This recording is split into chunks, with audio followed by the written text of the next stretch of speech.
Right, good morning, everybody. Welcome to Antwork Masterclass in data engineering. We have a very extremely interesting session coming up today on the topic of big data analytics. What are the use cases, its life cycle, and challenges involved. Today we have our esteemed speaker is Gururajan Govindan. I will shortly introduce him, his journey a little bit. Of course, I'll let him talk about himself a lot more during the session. So the agenda for the session today would, after I introduce the speaker, we will be touching on different topics within big data, right? What is big data analytics? How has it evolved? What is the need or importance of big data in today's world? And of course, what's the life cycle that the analytics goes through, right? And of course, some really good examples of and applications of big data analytics that are being used today. And finally, we'll wrap the session with challenges in big data and what is the way forward, right? This will be the first half of the session. The second half of the session, we will open it up for more of an ask me anything kind of a session where Guru will take up questions from you guys in this domain, whether it's career related or topic related. So make sure that you start putting your questions in the chat box. We will definitely have an extended Q&A session in the later part of this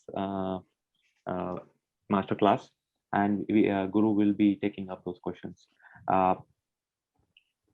So with that, let me introduce our speaker for the day. A lot of you might already know him. You might have joined because of your connect with him, but for those who don't know him, Guru is an experienced data science professional and an entrepreneur.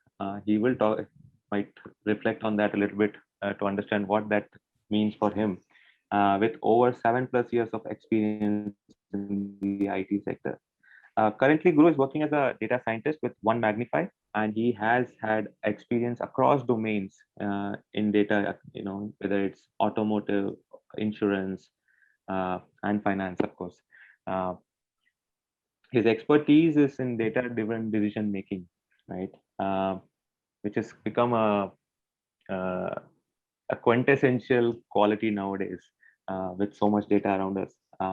And is currently working on building data pipelines and machine learning models, focusing on marketing analytics. He has authored a book on data analytics, and is also working currently on a title related to marketing analytics, right? With that brief intro, I'd like to give a warm welcome to Guru Rajan. Welcome, Guru. Thank you for the intro. Hi everyone. Hope I'm audible. Yes. That has become the norm now. So thanks a lot for everyone to join this meeting, and thank you Antwork for inviting me to speak over. So to tell about me, I think almost everything is covered about me. So not much is there for me to talk about myself. So to just give a brief, okay. So I'm a data scientist working with One Magnify. So I work for one of the leading automobile companies based out of US. I work for their Asia Pacific and Middle East operations. I predominantly work on marketing analytics. That has been my career.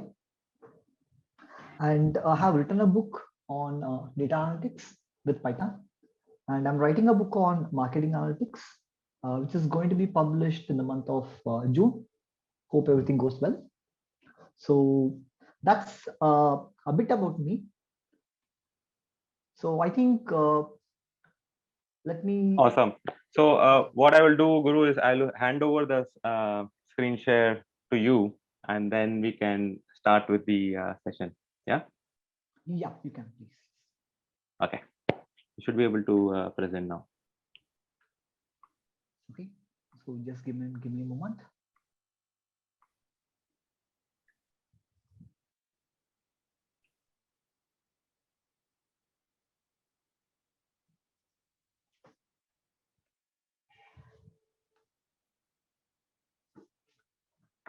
So I'm just sharing my screen. So do let me know if you're able to see. Yeah. Okay, I think it's still disabled, I think so. Hold on. Okay, I can try now. Okay, so let me try. I'm still getting the same option. Maybe I joined with two devices. That's why I think I have the issue. Yeah, so I am looking at giving you. So I have already given one of the. Okay, let me try the other one. Yeah, maybe that is the issue. Okay, give it a shot now, please. Yeah, I'm able to. Great. So let me. Okay. So the agenda of today's session is going to be what is big data analytics? What is the history like? Where did we begin with big data? What is the importance of big data? Like, where are we using big data? The life cycle. How does a typical data science project, the life cycle looks like? And I'll also be talking about few of the use cases, and I'll also be talking about some of the projects that I've worked on, so that you can relate to real life example. And then I'll be talking about the challenges that we face with big data and how the industry might evolve in the next 5 years, where we will be heading. So that is going to be the agenda for today. That will be the first half, and the second half is going to be more of an Q&A, where you guys can ask me questions, and I'll try to answer them to the extent possible. So let's get started. Perfect. Okay. So what is big data? I mean, like, why do we have so much, like people talk a lot about big data. So what exactly is big data? To put it in a layman's term, right? Big data is something that your system cannot handle. Okay, that's the simplest explanation. So, for example, I have a system with just like maybe 16 GB RAM or something. Okay, if I have a data with 100 GB, I cannot put them in memory. Okay, so that 100 GB data is a big data for me. But for someone, it could be maybe like 1 TB. It could differ. Okay, so a data that cannot be handled by traditional systems, in simple terms, is big data. Okay, for example, okay, let's take for example, let's take like the web, the server logs. Okay, so if you look at the server logs, right, the size is huge. Okay, with the number of servers that we have right now, if you go to a company, the log size is going to be huge. You cannot process it with a traditional system. You cannot open it in a text pad and you know do some kind of find. No, you can't do that. You cannot use an Excel, because it will crash. The system will crash. Okay, so that is big data. Okay, something that cannot be handled by your traditional system. Okay, so for example, let me talk about automobile industry, because that's something I'm currently working on. So if you take automobile industry, right? So right now we talk a lot about connected vehicles. So connected vehicle is something where you have a modem in your cars and it will transmit your data. For example, at what speed are you going? What is your fuel limit? I mean, are you braking properly?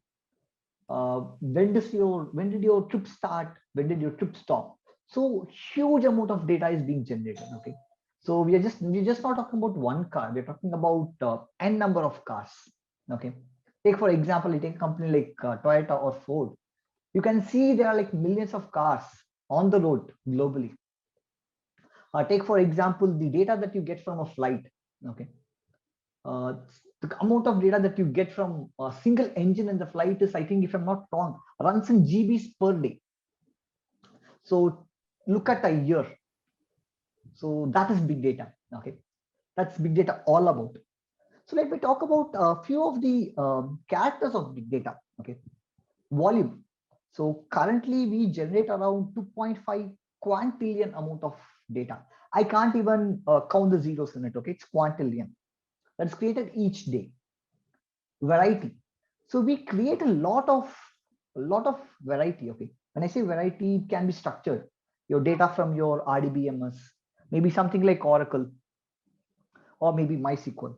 Semi-structured data, your CSV file, your JSON file, your XML, as well as unstructured data. So unstructured data may be your log files, your audio, your video. All these are unstructured data. The second thing, this is going to be third thing, not the second thing. Okay, third thing, velocity, the speed at which they are being generated. Okay, so on a daily basis, there are like 900 million photos that are being generated on a daily basis. There are 600 million tweets. Okay, there are 3.5 billion searches on Google. Okay, this data might be even different now. Might have even increased. Okay, this was as of last year. Could have even increased now. Okay, the fourth pillar, which not many people talk about, is veracity. So when I say veracity, it is nothing but poor quality of data. The data is not clean. We don't live in ideal world. Okay, so the data that you get, I mean, 60 to 70% of the time, they're not clean. There'll be a lot of errors. There'll be a lot of missing values. So that is veracity. So these are the 4 V's, which are the characteristics of a big data. Okay. So to process these kind of data, right, your normal system, your traditional system, it cannot do it. It is not possible for it to do it. So I would say the challenges are like, first thing is storage. So how are you going to even store these kind of data? Like you cannot have one single system and store all the data. It is not possible. The second thing, process. How are you going to process it? Like, do you have the compute power to process it? The compute power to process like maybe GBs and TBs of data? No, we don't have that. The scale. For example, I'm like handling 100 GB of data, and I am saying like, okay, I can like handle it with traditional system. It is fine for me. There's no issues. What if after 2 years or 3 years, the data is becoming a TB, or maybe, okay, I'll say let's talk about TB. Let's not even go to PB. Let's talk about TB. It's going to be a TB. Can my system like handle it? Can I scale it? Is scalability possible? No, it is not. It's very difficult. So that's where the scalability part comes into play. Okay. So there are 2 types of architectures. Okay. In general, it's not just about big data world. I'm talking about in general. So one is monolithic, and the next is distributed. So what is monolithic? So monolithic is nothing but consider it as one powerful system. Okay, with a lot of resources. Okay, one huge system. Say for example, it has some 500 GB of RAM, and maybe like some PBs of data storage, and you have maybe like 300 cores or 400 cores, something like that.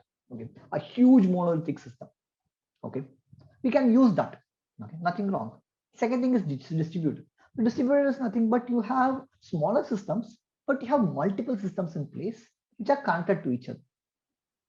Those are distributed systems. The problem with monolithic, right? Beyond a point, it is very difficult for you to scale. No, you cannot scale it. There will be some kind of restriction that will be placed, beyond which even if you double your processing power, that will not showcase in the real world. It will not happen. And it is not fault tolerance. What if it crashes? So the amount of effort that you are going to put on it, it will go on a wane. What if it crashes? So that's where your distributed systems come into play. So the advantage of distributed systems is that it is scalable. You can add multiple small systems. So if I have like 100 systems right now, and tomorrow my demand is increasing, I can add maybe 20 more. It's scalable. It's highly scalable. Okay. So those are the advantage of distributed system. Okay. So let me move to the next slide. So this is the history and evolution of big data. Okay, I really like this chart. It talks about how it evolved. So if you go to 1970 or 1980, you say big data, it means that you're like maybe handling data which are in MBs. So MBs were big data over that time. It was big data. If you come to 90s, it might be GBs. Now we talk about PBs. Okay, that's big data right now. So our compute power has increased. Our storage costs have come down. So this has enabled us to use big data in a more productive way. We can handle big data right now, which was not possible 15 or 20 years back, because we didn't have the kind of compute. the memories were so expensive. Okay, I remember like when I was studying in college, right? Having a GB SD card, micro SD card was such a dream, But right now, I mean, we talk about 128 GB memory card in your mobile phones. Like, yeah, so the cost has reduced a lot. Okay, so let me talk about the history a bit of how it started. Okay, so initially, I'll talk about take the year 2003. Okay, 2003 was a very important year because that's when Google published a paper called as GFS, Google File System. So this Google File System was talking about how to store big data. What is the best way to store big data? That was GFS all about. The next year, 2004, Google published another paper called as MapReduce. So this MapReduce was a paper which was talking about how to process this data, how to process this large data. That was MapReduce. Okay, this is in the year 2004, and not until 2006 these were implemented. Okay, so Yahoo was the one which implemented the system, and they called it as Hadoop. Okay, the Google file system, the GFS became HDFS. HDFS is nothing but your distributed file system, Hadoop distributed file system. That's HDFS. Okay, and then MapReduce, the name was the same. They didn't change the name. It was still called as MapReduce. Okay, in 2009, they made this software under Apache Software Foundation, and it became open source. So it was in 2009. That's when you had your Hadoop version 1 being used by everyone. In 2012, we had a major release, which is Hadoop 2. And even now, a lot of companies are using a version of Hadoop 2. So I'm right now in my project, I'm using 2.4.3, if I'm not wrong. That is the version that I'm using right now. And I think last year we had Hadoop 3 getting released, but I don't think a lot of many companies have migrated to Hadoop 3. It might take few more years for them to migrate to Hadoop 3. Okay. So yeah, so let me go to the next slide. Okay, this is an interesting slide. Okay, so these were some of the articles over the years being published by the top magazines. So in 2008, they were talking about big data, science in petabyte era, and in 2018, after 10 years, we see that enterprises adopting big data.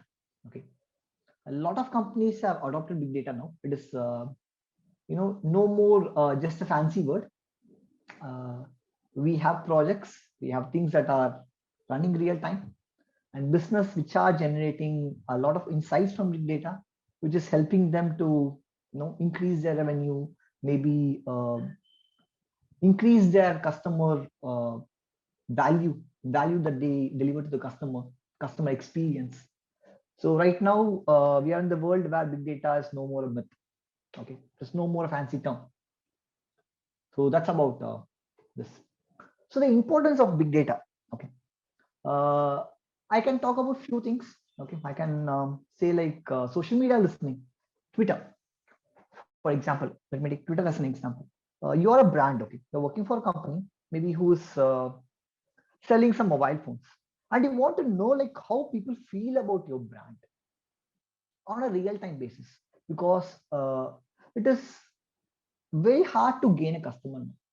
So if you go to the developed world, even in the case of developing world, right, it's very difficult to acquire a customer. You spend a lot of money in acquiring a customer. So it is always better to retain customer. Retention is the mantra. Okay, so even in my project, we speak a lot about retention. Okay, retention is the key for a business to be profitable. So that's where your social media listening comes into play, where you get to know the sentiment of people on a real-time basis. Okay, think the number of tweets that are being generated each day. Okay, take for example like companies like Tower Research. Okay, who are in the capital markets, who make their trading based on sentiments. Okay, these are all big data. Okay, like Komal, like so I would park these questions after 15 minutes. Okay, hope you don't mind. I want to just like cover the slides and then take your questions. I hope it is fine with you. Okay. Yeah, I think that's perfectly fine, Guru. I mean, I only told them to start putting down the questions, and we'll pick it up when we come to the Q&A. Sure. That will be really great. Yeah. And if there is any drop in my voice, do let me know. Definitely. Thank you. So yeah, marketing insights. Okay. For example, you are working in an FMCG company, and you want to know in which region your sales is now going well, your sales is plummeting, and you want to know it on a real-time basis. Marketing insights. This is one of the application of big data. Okay. For example, you're working in a company. Say, for example, take Shell. Okay, they have a lot of offshore oil exploration plants, I would say. Okay, where they run a lot of engines and turbines. Okay, a lot of data is getting generated, and they use this data to have the predictive maintenance. So I had an opportunity to speak with one guy who is working in that field. Okay, a close friend of mine. So he was telling Shell is working on a project where they are trying to predict when a particular turbine or engine might need maintenance, because based on that they have to send the parts. Okay, because if you take an offshore drilling plant, right, the space over there is very constrained. You don't have a lot of space over there. Okay, and each time you ask for a part, it has to come from the land. Okay, the cost is too high because you have to use a helicopter, you have to add drop it. It is very expensive. So what these guys do, they use this data to say when a predictive maintenance is required or when a preventive maintenance is required. These are all applications of big data. So over here, you're going to save a lot of cost, and you're also reducing the risk.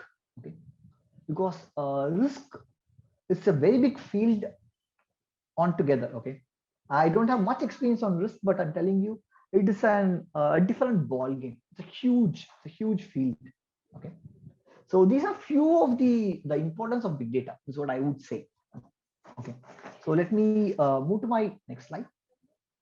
So I think it's a time for a code. Yep. So guys, you will see a question pop up. Just take a few seconds and give us an answer. It's a very simple question, guys. Here we go. Yeah, I'm also answering the code.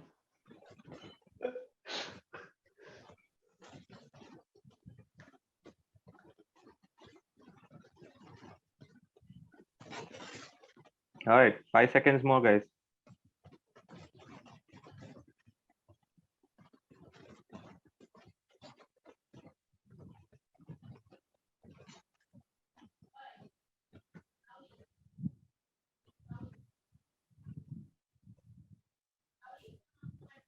All right, last 2 seconds, and then we can see the results, Guru. Yeah, sure. That will be great.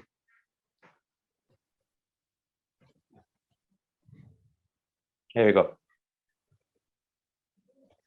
Great. So we see that we have 60% of people who are freshers and 15% with less than 2 years of experience. We have 12% and 12% on the other side. That's great. Okay. So yeah, it's good to know the audience.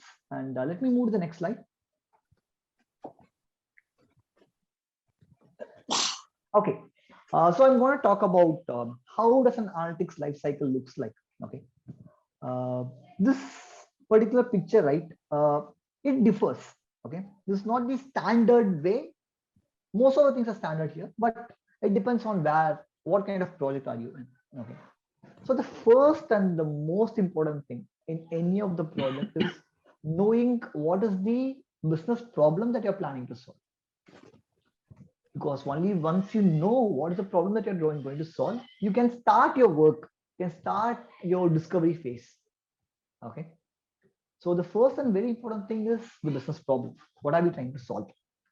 The second thing, we discover, we see where the data is. Say for example, let me take my project. Okay, we have a lot of data, and we have data across the world. Okay, we have different regions and we have different systems that we use. So I might be using India might be using a different system. Maybe Saudi Arabia might be using a different system. So the data is present across a lot of systems.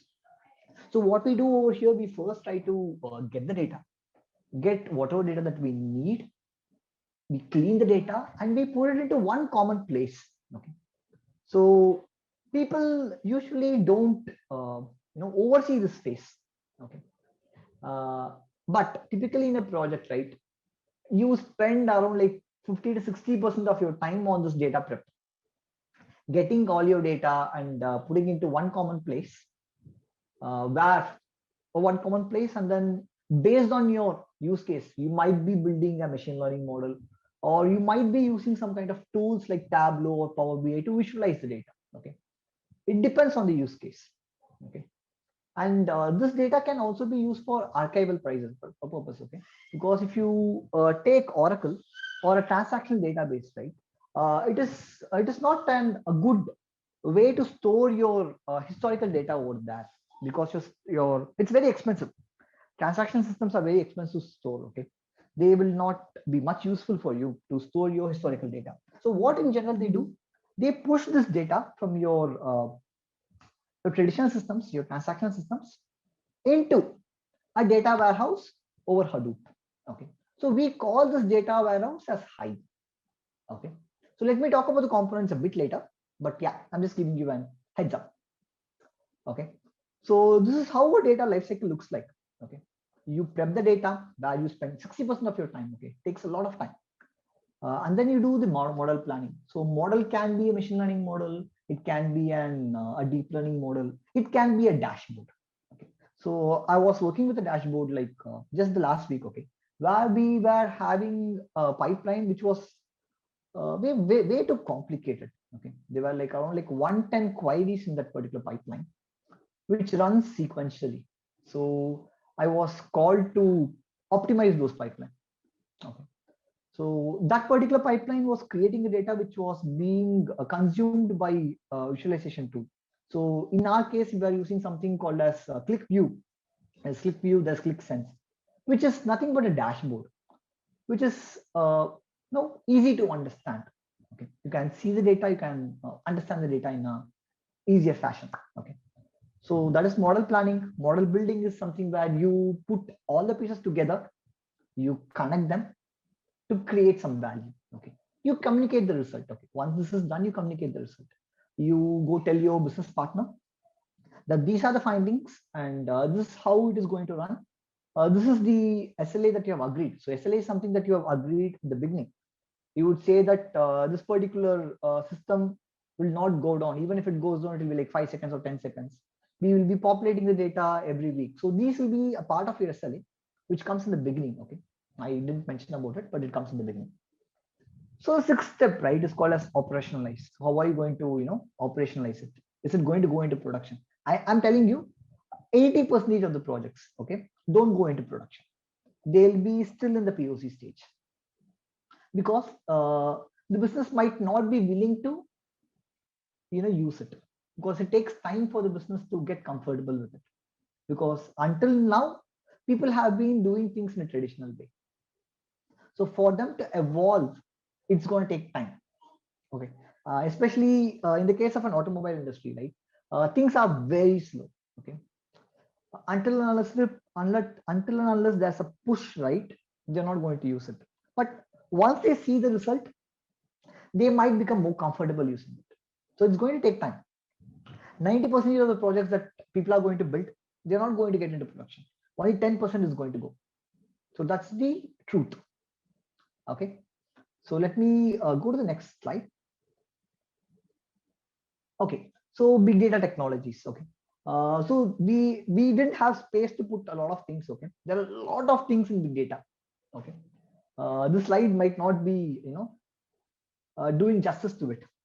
Okay, so let me talk about few of the components. Okay, so as I was telling before, one very important component in an Hadoop ecosystem, right, is Hive. Okay, so Hive is a data warehouse. It's a data warehouse tool built on top of Apache Hadoop.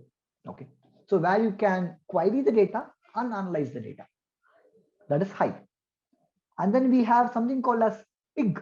Okay, the scripting language which people use for data manipulation and they use it for transferring unstructured data to structured data. Okay, but Pig now is not being used much. Very few companies use Pig now because everyone has moved to Spark. Okay, let me talk about Spark a bit later. Yeah, we have Scoop. So Scoop is nothing but take for example an ice cream scoop. Okay, where you take data from one database and put it into another database. So we use Scoop to take data from your traditional RDBMS, maybe Oracle or MySQL, and we put the data into Hive. And the other way around as well, if it's required. Usually doesn't happen, but the other way around also can be used.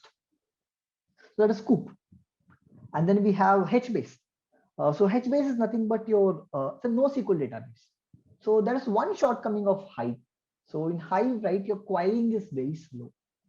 So if you want to have a very fast response, right, in general, people use some kind of NoSQL database. They use Cassandra, they use HBase. The reason I talk about HBase is that HBase can sit on top of HDFS. You don't need to have a separate cluster. Cassandra needs that. Okay. And then we have Oozie. So Oozie is nothing but you schedule your workflow on Oozie. Okay. You whatever scripts that you have run, you have right, you have saved, you have created. You need some kind of scheduler to schedule your jobs. So people in general use Oozie. There are other tools as well. Okay. So last but not the least, it's Spark. Okay. So Spark has become the de facto framework for Hadoop. Okay. So Spark is nothing but your unified framework where you can do almost all the jobs. Okay. And it is in-memory compute engine. It's really fast when you compare with the older technologies such as MapReduce. So Spark is really fast, and that's where a lot of things are happening right now. So from what I see too, Spark is going to be the future. I hope so. Okay, until something else is going to replace it. So that's about the components in big data. So let me go to the next slide.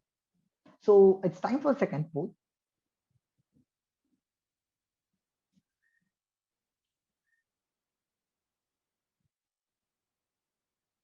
All right, that's live.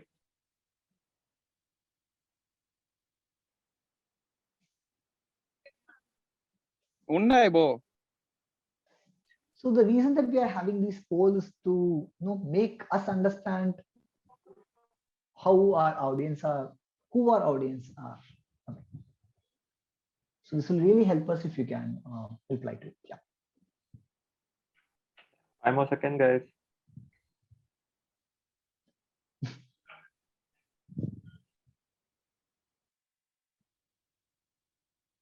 All right.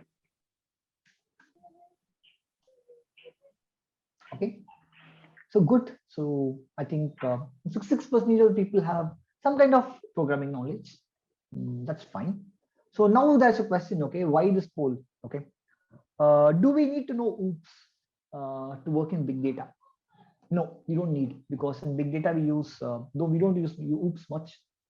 Maybe once you join the course, you'll understand why I'm saying this. Okay, we don't use OOPS. You don't need to know OOPS to work on big data. Okay. Yeah. So let me start. I hope so far so good. Okay. So let me talk about applications. I think I have already spoken a lot about applications, but these are the few sectors that you can see where big data has a very good use case. Okay. Banking and finance, healthcare, education, government, retail, transportation, insurance. I mean, there are still a lot of sectors that can be put into this. Okay. The slide is not enough. So let me talk about a few of the examples. Okay. Precision marketing. Okay. So gone are the days where like everyone is going to say the same ad. Okay. Those days are gone. So right now what we are having is a precision marketing. For example, people who live in Bangalore might see a different ad than a person who's maybe living in Kerala, or maybe a person who's living in Chennai. So that's precision marketing. It's going to be very different. Okay. Environmental protection. Okay. Big data is like can be used over that. For example, you can monitor your pollution levels across the cities with the help of big data. Disaster warning. It's such a huge field. So for example, tsunami, a disaster warning system for tsunami. It can use big data, sensors, IoT devices. Public security. So that is also a gray area over here, okay, which I'll be talking about in the last slide. Okay, public security, big data is being used. Finance. Say for example, I'll tell you an example that happened to me. Okay, I think it was 2 years back. So I went to one jewelry shop, and excuse me, yeah. So I made a big purchase. Okay, it's not such a big purchase. I paid to my credit card. So you won't believe I got a call from my bank in the next 30 seconds or 1 minute, okay, asking me like, did you make the transaction? Which is a use case of big data. So they are trying to prevent fraud. Fraud detection is an application of big data, because if you, for example, if you take a person, he might not be doing a big purchase every now and then, right? It might be like once in a blue moon, maybe once or twice in a year. How are you going to flag them? Because they are like in thousands and thousands of credit card and like millions of transactions that's happening at any given point of time. So big data is being used over there to detect fraud. That's an application of big data. Okay, supply chain management. So we are all using e-commerce. How is supply chain being managed? How are the routes getting optimized? All are part of big data. Okay, so these are few of the applications that I can talk about. Okay, these are some of the challenges of data and data and analytics. Okay, so if you see, right, 85% of the big data projects fail. Okay, I think now it is reduced a bit, is what I personally feel. Okay, but 85% of them fail because they don't have a clear understanding of what exactly the problem that they are trying to solve. Okay, maybe the cost of this particular technology might be a lot more than the cost that they are saving through it. Okay, so a lot of the projects fail, they don't get into production. Okay, so 80% of them are POCs, they're proof of concept, they don't go into production. 20% of them deliver value. Okay, the value this 20% deliver, right, is going to surpass for the revenue that they have spent on the rest 80%. Okay, because you get to get good outcome out of these projects. Okay, so that's where analytics play. Okay, so like a lot of companies are hiring big time right now on analytics space. Okay, and the present challenge right now, I would say, is there's talent, but there's skill gap. Okay, the expectation and reality is different. Okay, I myself personally, I have 8 open positions, 8 open data engineering positions, which I'm supposed to fill. Okay, I help them in the interview process, but we are not getting candidates. Getting a candidate is very difficult, and I will say like this was a problem in the industry. Okay, if you look at the hiring trend for the last 2 years, you would find a lot of openings for data scientists and data analysts. The companies were thinking just by having a data scientist or data analyst, we can start delivering results. But only now they have realized that that is not going to happen. You need to have a data engineer. A data engineer is a must in a team. Okay, that's why you see a lot of openings right now in data engineering when compared to that of data science or maybe data analyst or data scientist. You can just maybe like go into Indeed or Naukri and you can check yourself. You'll find a lot of openings for big data or data engineer. Okay, so that's right now. This is the hot thing in the market. Okay, so yeah, so step forward. A few words. These are not my words. Okay, these are the words of a guy called as Zach Wilson. Okay, I follow him on LinkedIn. A brilliant guy. Okay, a brilliant guy who talks a lot about data engineering and big data. Okay, so right now the focus of data engineering is more on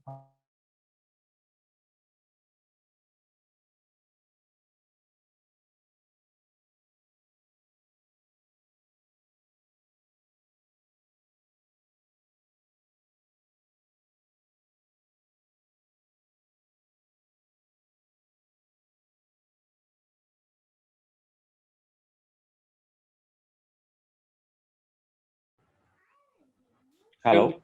Yeah, there seems to be some trouble from Guru's end. We are not able to hear him. Yeah. Guru, are you there?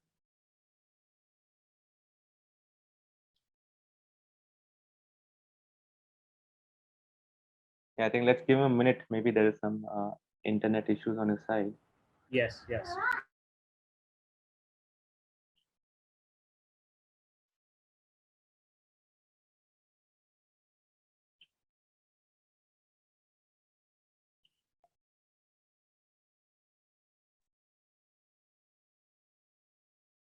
Guys, while Guru comes back, there is let's run one On more. mute. His microphone seems to be on mute.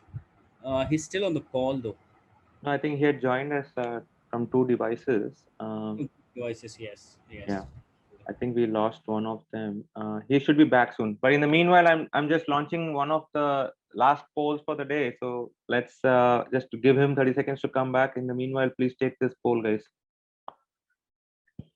Here you go. Digvijay, can you try calling Guru? See if there's a problem. I can see he has changed the slide. Guru, are you there?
Yeah, I think he's still having some issues, guys. Just let's give him a minute. We're just calling him to see if there's any problem on his side.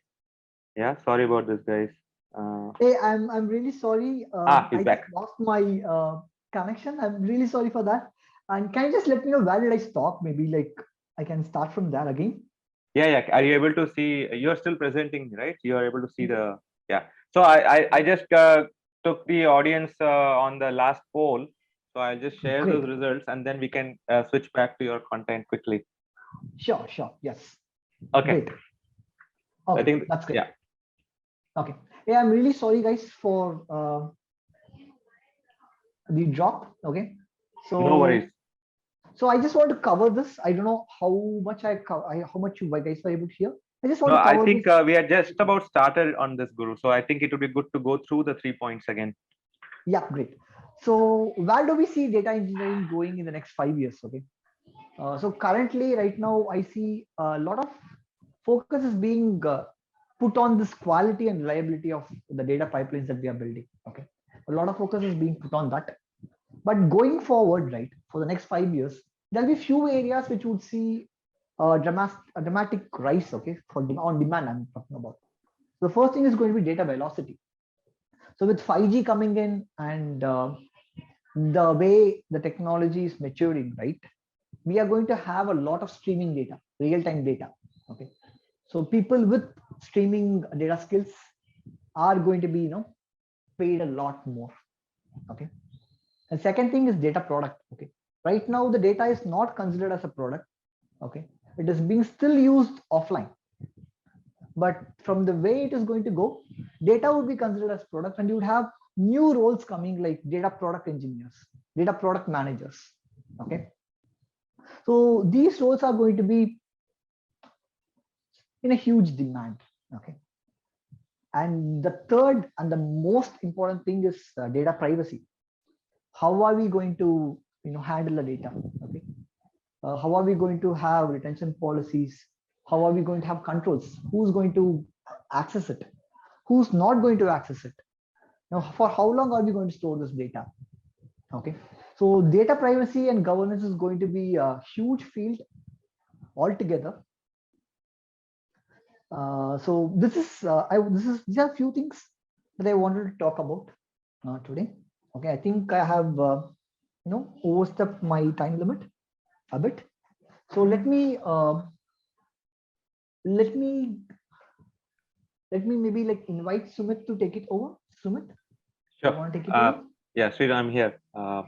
Hey, hi, Shyam. Yeah. Please, yes. Oh, cool. So- I think we are right about we have set up the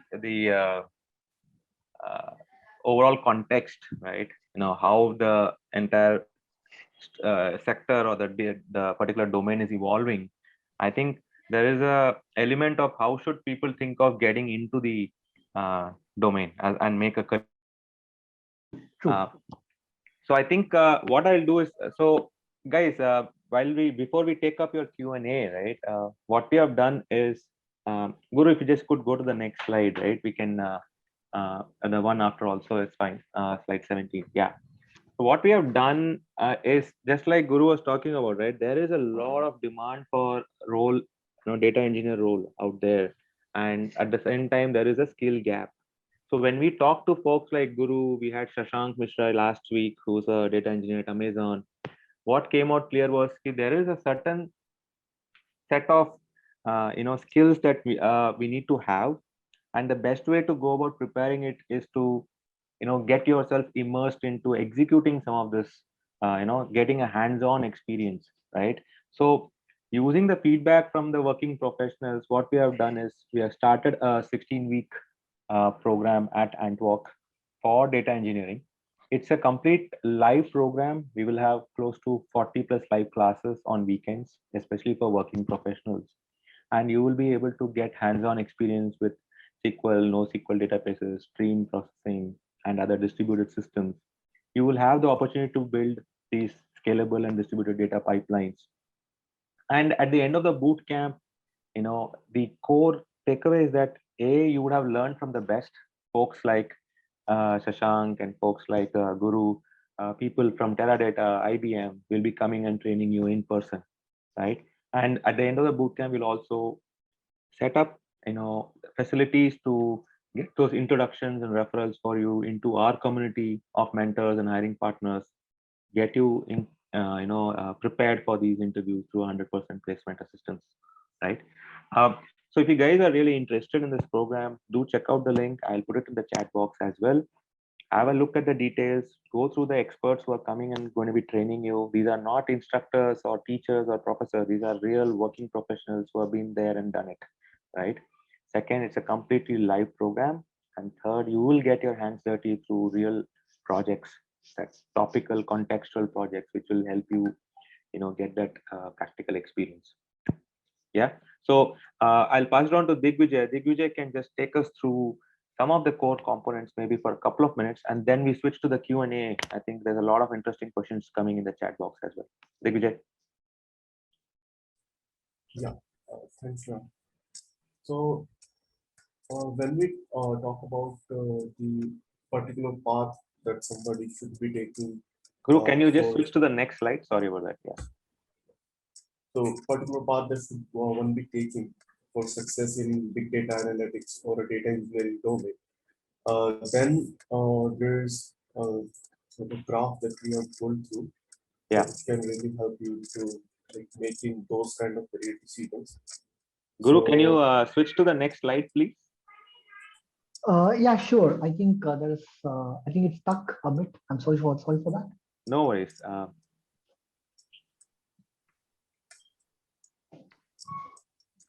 Should I present the screen? Yeah, I think that would be great. Yeah.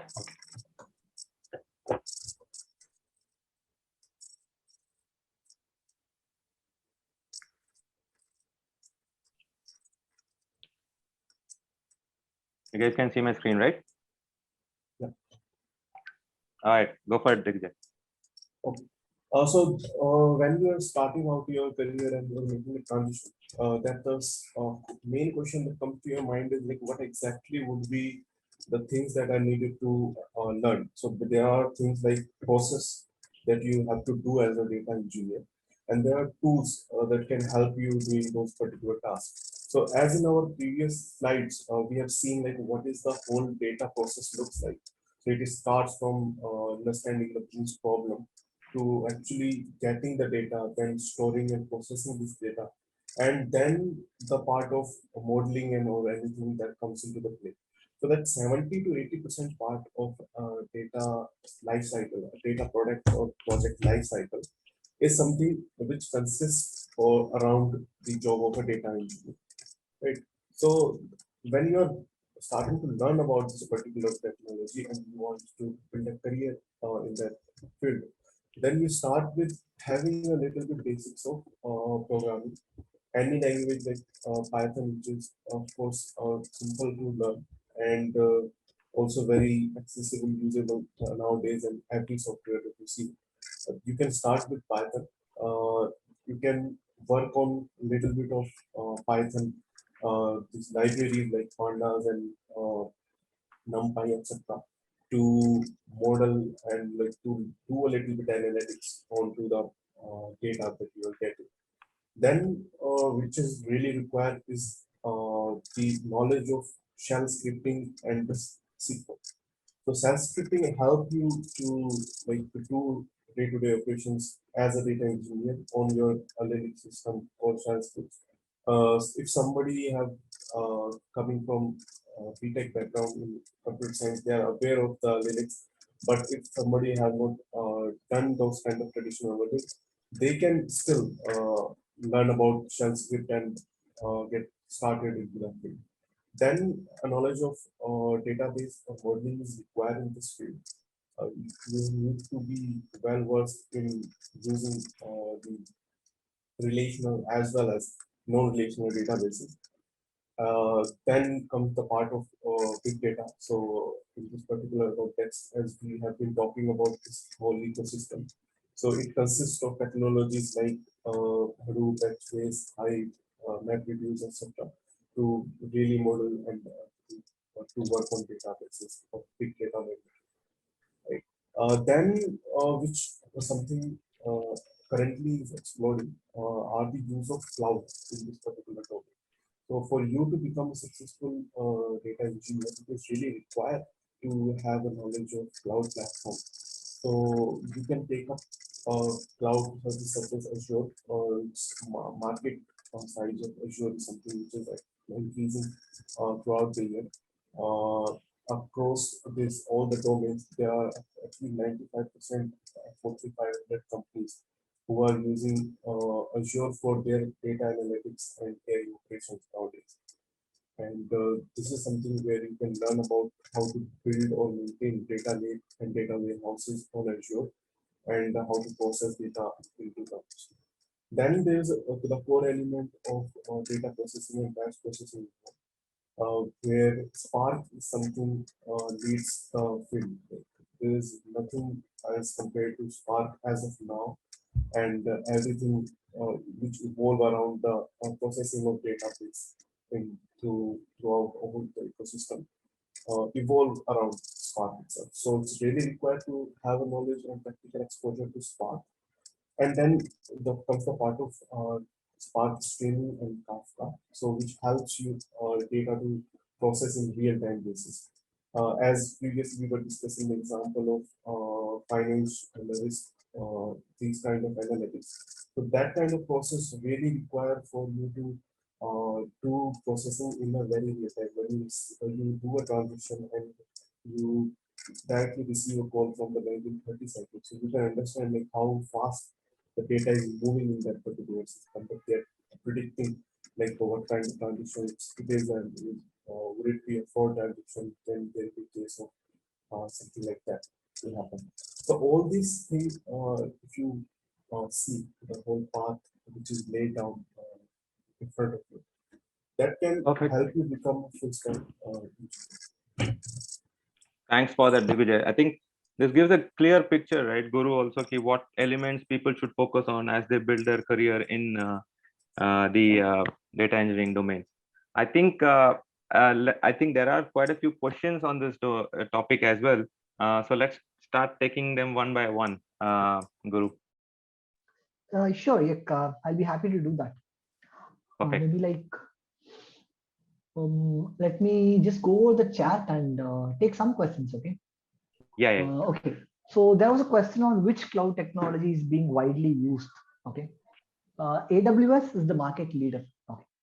Followed by Azure, and the thing that's next is GCP. From what I am seeing, the way the trends are also going is that Azure is now, they're very aggressive. Okay. And maybe 2-3 years down the line, or maybe like 4 years down the line, you could see that Azure might be in a better position than AWS, because some companies are very comfortable working with Microsoft than with Amazon, because they see Amazon as their competitor. Okay, so with that in mind, I would also prefer Azure. So yeah, maybe that has answered your question.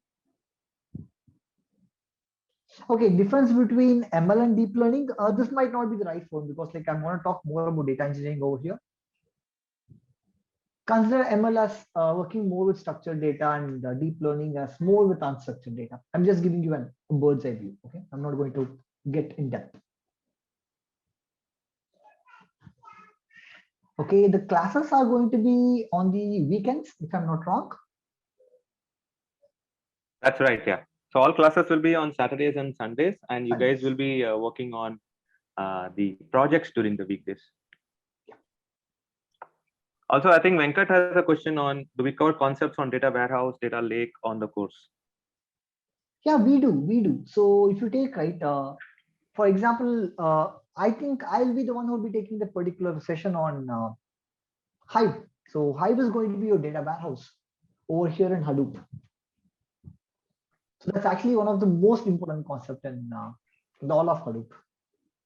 The next would be Spark. Got it. Actually, I got one direct message. Let me just ask that on the call here. How a person with 13 plus years should get into data engineering with no experience in DE? It is possible. I have seen people doing it. Okay. What matters a lot is that you should be able to, know the technology and work on some projects. Okay. It need not be a project in your company. It can be a project that you can do it on your own. Okay. With the Hadoop components. Okay. So I think in one of the sessions that I'm going to take for Unpack, I will be covering this particular part. Okay, I think we'll be using a Cloudera VM, which can be installed in your system, which would help you to get comfortable with the technology. Okay, I've seen people changing with even 12 or 13 years of experience. It is possible. Got it. I think we had. And for the person who asked the question, right? One more small point I just add. It is always advisable if you can try to get a project internally. That is the best way. Okay. Before starting to apply outside, if you can try getting something internally with the help of the course, that would be the best way. For a fresher, it is not a problem at all. I tell you, there's plenty of jobs over there. Abhijit has a question, Guru. What skills do you think are missing in India to take up data product management? We are the market is not matured. We are still trying to get the data together.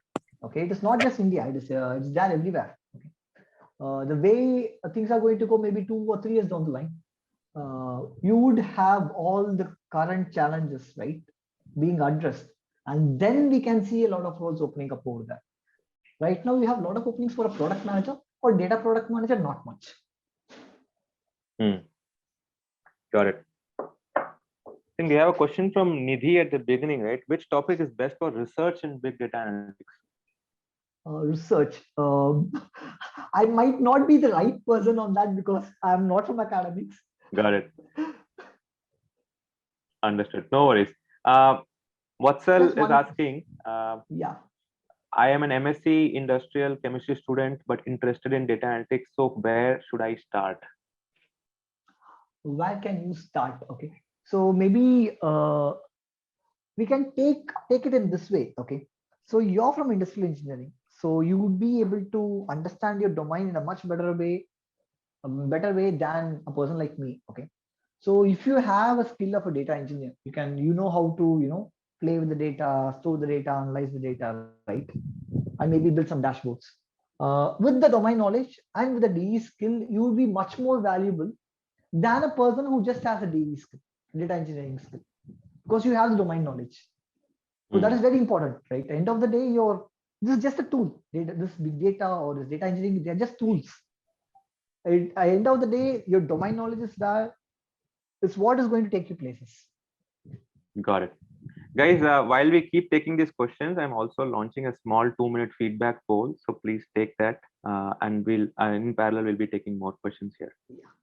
I think there's one question. Okay. I think there is one question from, I don't know the name here, but it says, I'm in my last semester of MBA in marketing, and I'm also interested in data science in marketing. How should I get an opportunity for the same? Is it feasible to do so? Okay, data science and marketing and you're an MBA. I think if for your case, right, I would suggest you to stick more with the business side of it. I would not suggest you to get to the engineering side of it. It might not help you much. Okay, over here, you should use your MBA more wisely. So maybe you can try for something like a data product manager or a business analyst. I think that might suit you better. Got it. Vikas is asking, I'm an ETL tester with 2 years of IT experience. Now I want to switch into big data field. Already I'm doing the required big data Hadoop courses and have knowledge in it. Would be helpful if you suggest any inputs and tips to get into big data workplace and crack interviews. Perfect. Actually, your profile is a really good profile because you know ETL. Okay, you are an ETL tester. You can understand the concepts. Okay, so with that in your plate, right, and having a proper skill set on data engineering, maybe like learning something like Spark, or maybe learning Hive might not be that difficult for you. But how to optimize, how to perform, how to do the tuning. Okay, I'm talking about those aspects. If you can focus on that, I don't think it will be a problem for you to crack any interviews. Okay, as you have just got a topic of interviews, right? Most of the interviews, from what I've seen, they primarily focus on SQL. They'll focus more on your Hadoop skills, like and how do you do performance tuning on those aspects. Okay, and few of the product companies, they will also test you on data algorithms. Okay.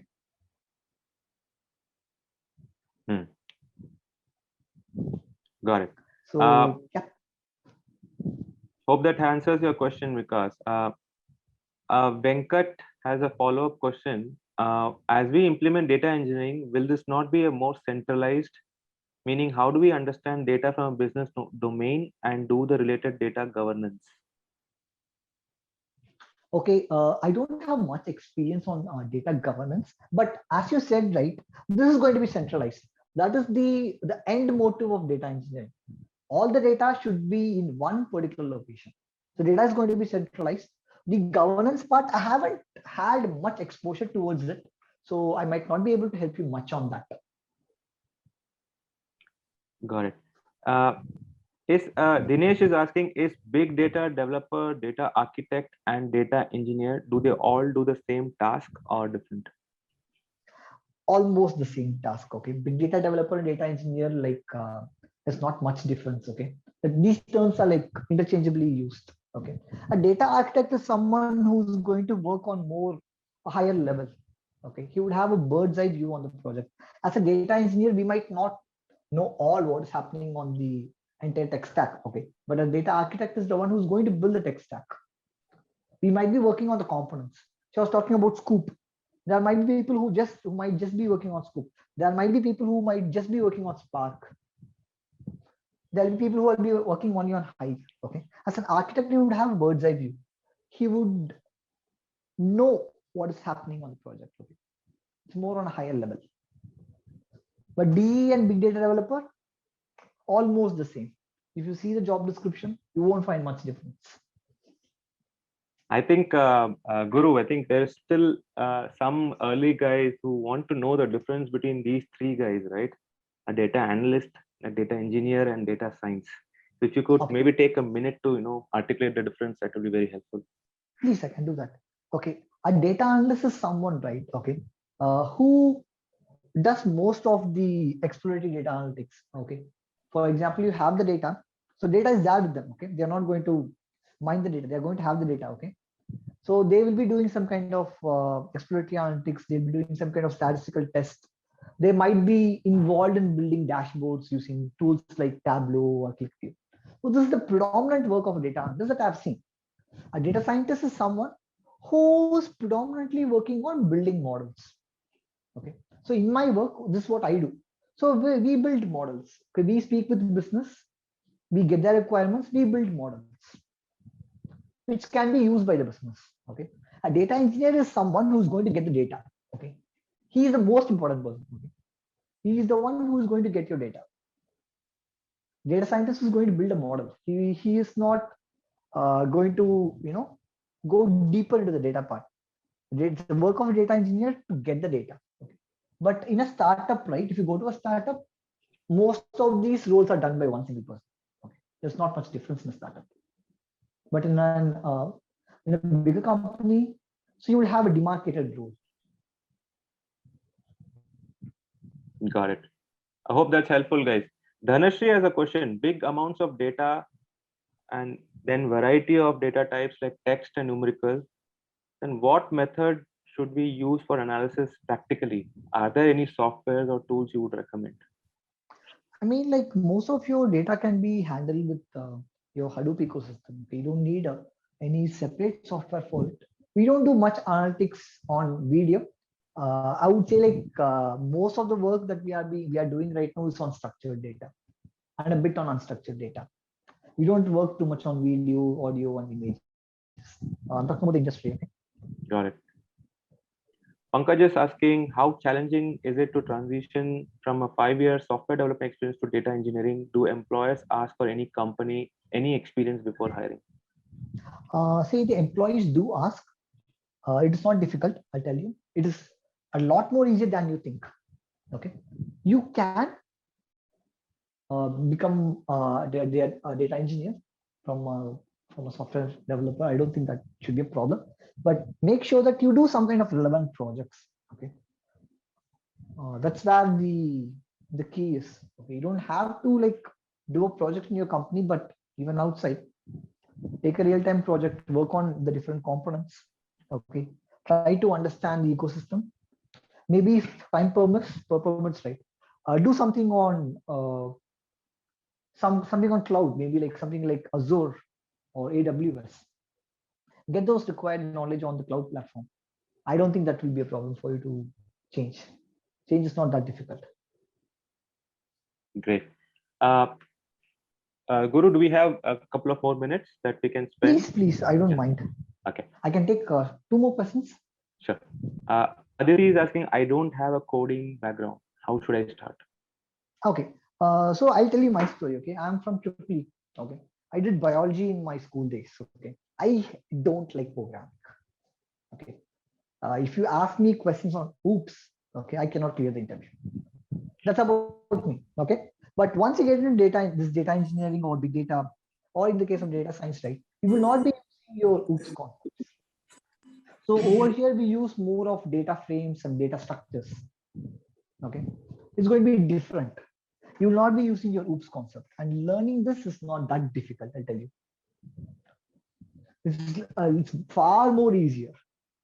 And Python is almost now the de facto language, and learning Python is the easiest of all the languages. I'll tell you. So it shouldn't take much time, but you need to put in a little more effort. Got it. On that note, Parthiban is asking, which DBMS is good for real-time projects, sir? What will you recommend for the beginners? DB. So see, as a data engineer, right, you're not going to work much on DBs, okay, your database, because you will be predominantly using technologies like Hive. Transaction systems you're not going to work on. You're going to take the data from transaction systems and putting the data into Hive. So I think you should be focusing more on Hive. you should not be like focusing too much on your RDBMS, but make sure that you're good with SQL, because SQL is something that you're going to use wherever you're going to go. Manish is asking, I am a Java I hope it developer. answers. I think, Mhm. yeah, so it answers, he's responded to it. Manish is, I think, has a similar question. He is a Java developer and he wants to know how to transition into. Manish, I think we answered that question. Hope you got your answers Yeah. there. Yeah. It's for Cool. I think that's pretty much it, Guru. I think we have a very interesting session today. A little bit of hiccup during the middle of the session, but I think we made up Yeah. for it. But thanks again for the time. I think it was a very insightful session on going into the basics, what encompasses this domain, and what are the career opportunities for folks.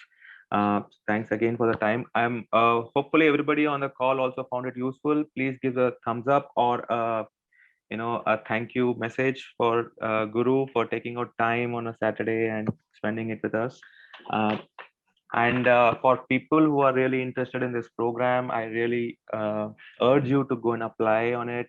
One of our education counselors will definitely talk to you guys, take you through the details. And the batch is starting in June. Hoping to see some of you as part of this. Guru will be one of the trainers on the program as well. Once again, thanks guys for the program. We have interesting sessions coming in data engineering next week as well. Check out our events page and do sign up if you guys are interested. And Guru, once again, a very, very a loud thanks to you for spending time with us on this Saturday morning. Thank you. Thank you. Thank you. It's my pleasure. Yeah. Thank you. Thank you, everyone, for patiently listening to me. Yeah. Thanks, guys. Have a good weekend. Happy weekend, everyone. Take care. Stay safe. Bye.